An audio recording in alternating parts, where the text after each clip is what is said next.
Welcome to the London School of Business and Finance. My name is David Shaw and I'm Senior Lecturer here and I teach global marketing. I spent 25 years in the global marketing business, travelling the world buying and selling, meeting people from all parts. What I'd like to do today is to get you to think about what global marketing actually encompasses. There's a good saying here, the world is your oyster, but do you do seafood? Well, what does that mean? I mean, yes, we all know what's inside an oyster, but the ocean is much bigger. There are many fish in the ocean, and many fish are still not discovered. There is so much to learn. The world market is an ocean, much of which is not well understood, just as are the oceans of the world. What we try to do with global marketing as a subject here is to have very clear outcomes of things that we expect you, students, to be able to achieve. One of the major outcomes will be your ability to recognise the challenge to global marketing, what is stopping it, what's making it happen, what's making it not happen, and then training you to think logically, to develop tactics and strategies, tactics, short-term actions, strategies, longer-term plans, to get your product and services into different markets around the world. The other major outcome is really to look at the application of competitive advantage. Competitive advantage is something all products, all brands, all companies dream of having, whether it's a better iPhone, a better smartphone, whether it's a better tasting product, whether it's a better fitting clothes, more fashionable. We're always trying to be better than our competitors.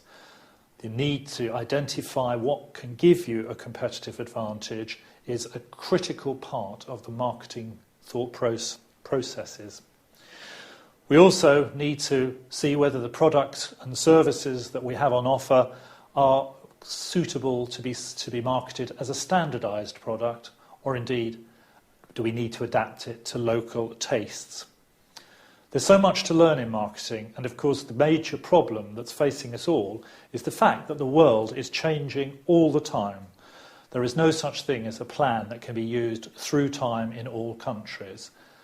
Clever marketers are thinking, analysing the whole time and coming up with new approaches. What are the factors that are actually driving the globalisation of the world, and in particularly the factors affecting global marketing? Probably one of the major drivers has been the increased flow of information. They reckon that data and information doubles every 2 years. We have an exponential amount of information for us to assimilate and to try and deal with and analyse and study before we make decisions. Big part of global marketing, understanding the information flowing in.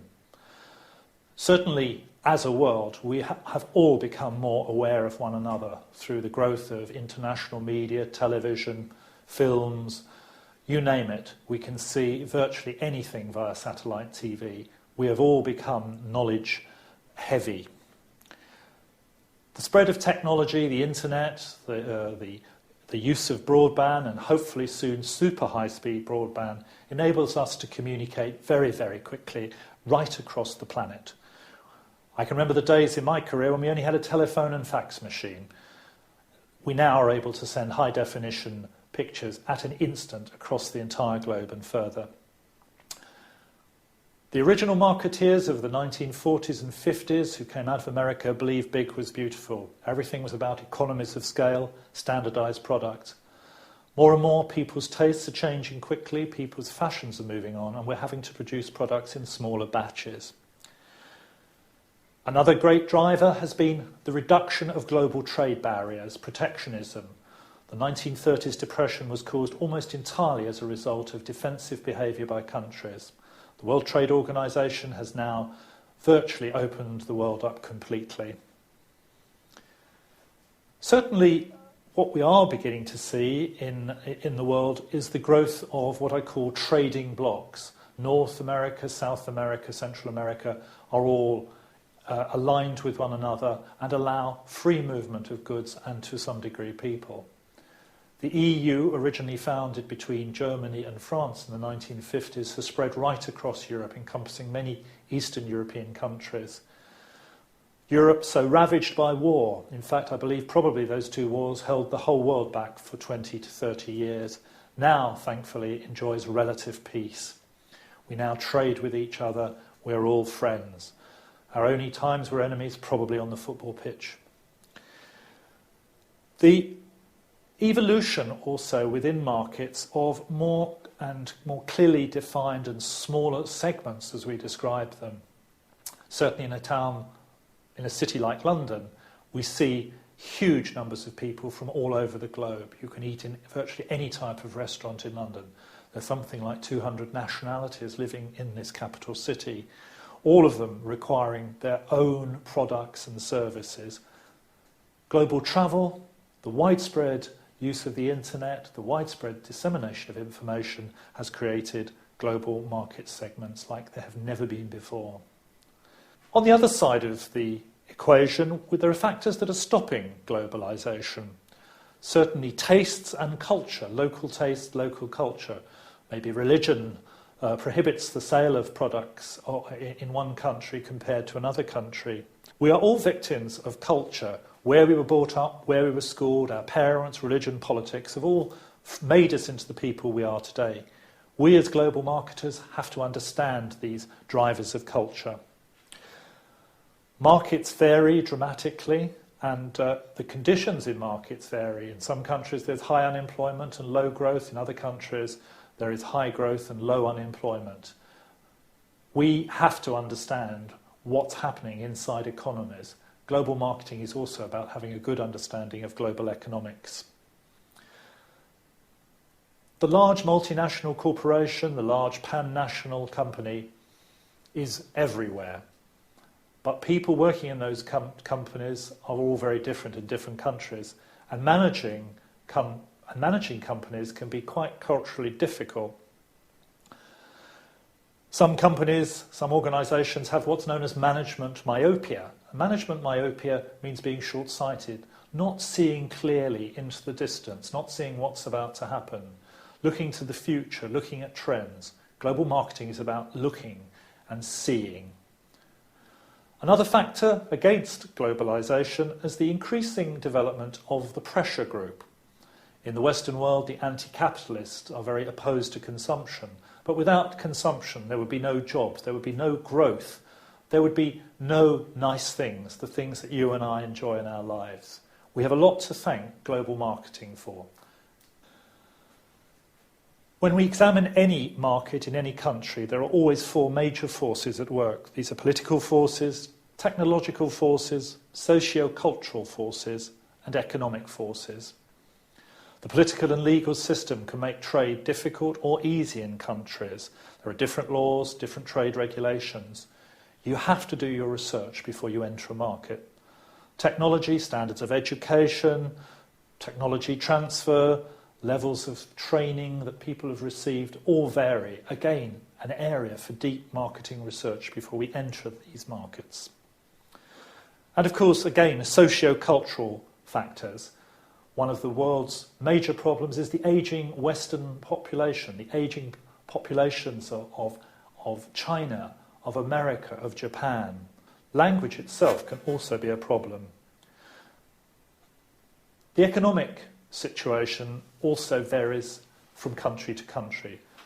Some countries are well developed, like the UK, with high growth rates.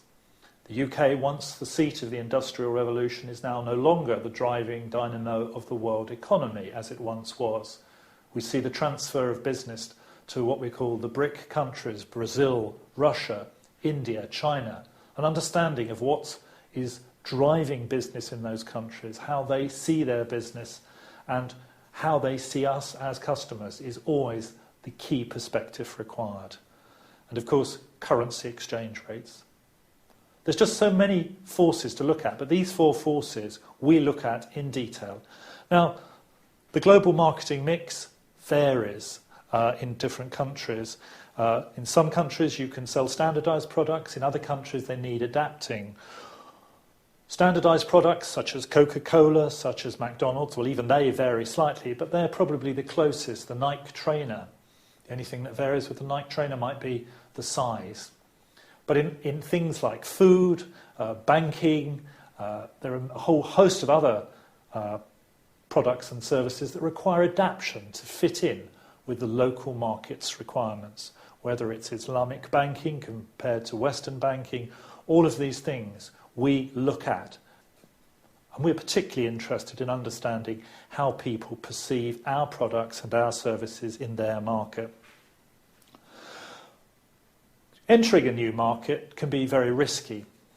It can go from one end, where you simply just export merchandise to that country, to the other extreme, where we open a factory or we open a subsidiary and directly operate it. There are many stages in market entry, from exporting using distributors and agents, through cooperative ventures, joint strategies. We have to consider the safest and most logical way.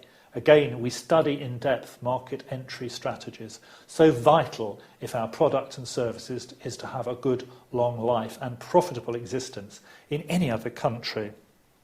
We expect you to be able to read, analyse, and what we mostly want is for you to be interested in what's happening in the world.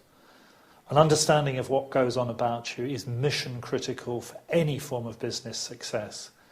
Global marketers are no exception. In today's hyper-competitive world, only those who really care and only the best will survive. I look forward to seeing you. Goodbye.